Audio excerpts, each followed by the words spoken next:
Transformation in South African universities was thrust into the spotlight again over the last couple of weeks following the release of an online documentary at Stellenbosch University called Luister.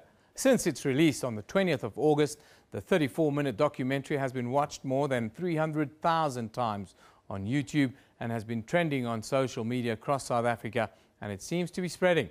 Last week, 10 scenes played out at Stellenbosch University at the Elsenburg Agricultural Training Centre campus outside the Boland town. A student demanded that the 50-50 language policy there be changed.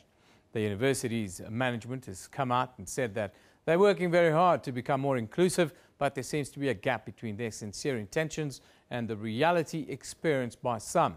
Now, joining us from our studios in Durban is the University of KwaZulu Natal's Deputy Vice-Chancellor, Professor John Mubangizi. Very good morning to you, Professor. Thank you for joining us.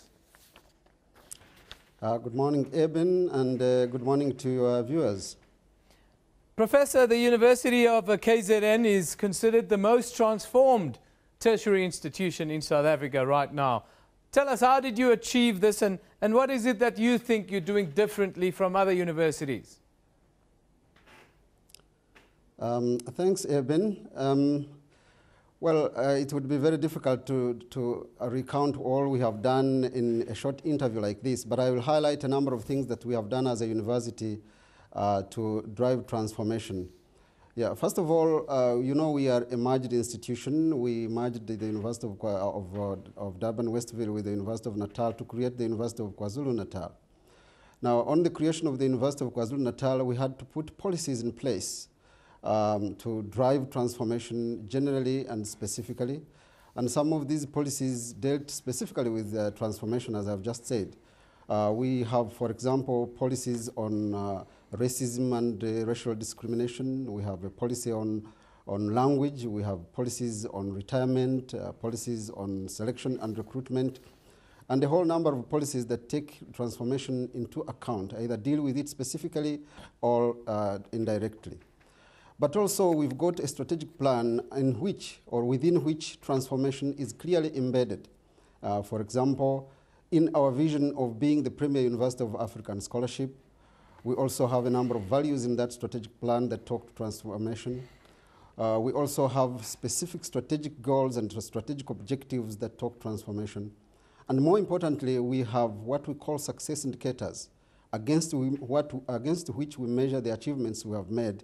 And some of these really talk to equity in terms of staff and in terms of students. Those are just 2 points. There are a number of other points. For example, at the University of KwaZulu Natal, we don't have a transformation office or a transformation officer. This is because of the realization that transformation is the responsibility of all. Students, staff, management, leadership. Yeah. It is everyone's responsibility to drive transformation. And as a result of that, we have what we call the Transformation Charter.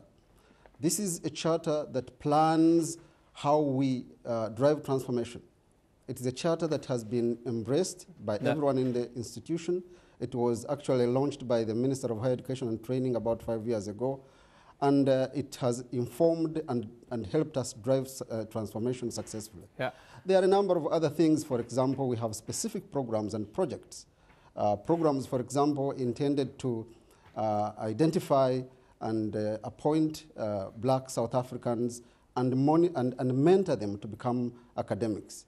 And also, of course, the recognition that transformation and excellence are not necessarily mutually exclusive.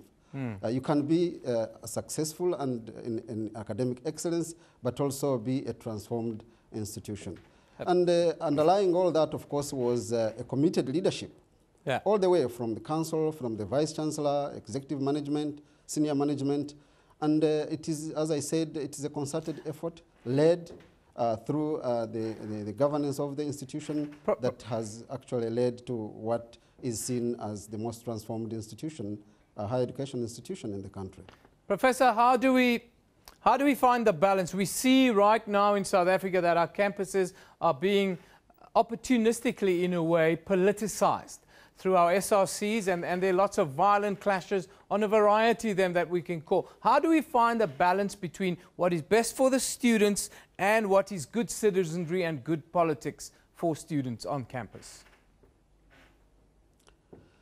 I think that's a very important question. But I think, first of all,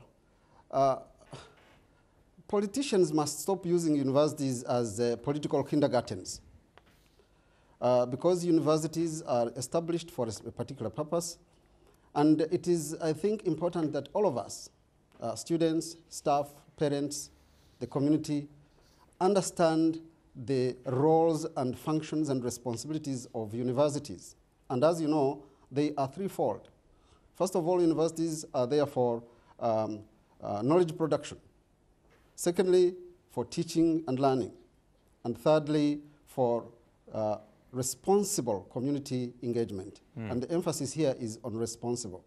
So we all have to realize that, obviously students need to develop leadership skills while they are at university and also prepare themselves for the political world, the socio-economic world. But I think what is happening is that this mark is being overstepped, and students are getting getting involved in such a way that goes beyond preparation for the political and socio-economic world. Professor, we've run out of time.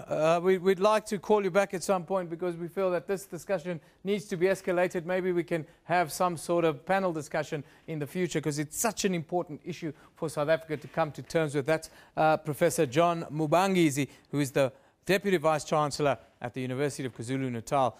They can boast what they call, what is rated as the most transformed university here in South Africa. We'll try and continue the discussions around tertiary institutions in South Africa on the show, and our question of the day deals with that. It asks of you, the question of the day, how do we transform South Africa's tertiary institutions? How do we keep the balance between overly politicizing it and still maintaining the integrity of the institutions of learning? That is our question of the day at SABC Newsroom. That's where you send us your contribution.